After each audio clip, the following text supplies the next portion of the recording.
As entrepreneurial leaders, waiting on God or dependency can be misperceived as passive postures, stagnantly waiting for God to do something while we prayerfully twiddle our thumbs.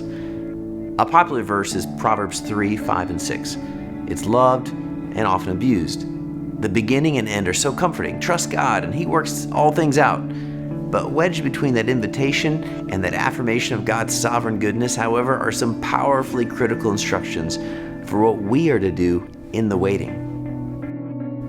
Trusting God is not a call for passivity, but for active submission of our entire lives, trusting that His ways are greater than our understanding. So what if us applying this truth in business mirrors how an ancient ship captain would handle a foggy or stormy situation at sea or navigating unfamiliar waters?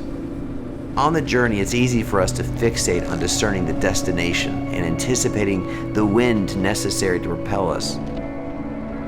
But in reality, we have no control of the wind, and we can spin our wheels trying to know what we can't see. Instead, our responsibility is to ensure that we are prepared and that we're poised for the wind of God's powerful provision by diligently stewarding the ship. If we do get a strong wind and our sails are not aligned, we will expose ourselves, our crew, and our vessel to violence and turbulence.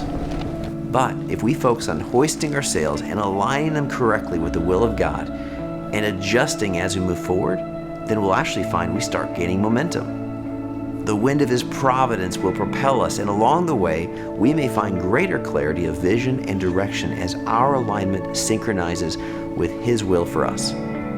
This paradigm can be applied as much to our lives as leaders as the entire organizations that we are entrusted with leading. At C12, we regularly assess our personal health by our balance wheel and our organization's health by our 5-point alignment matrix. You might think about each dimension of the wheel and the matrix as sails on personal and organizational masts of your ship. Alignment can unlock incredible momentum and direction, while its absence can imperil even a great mission and opportunity.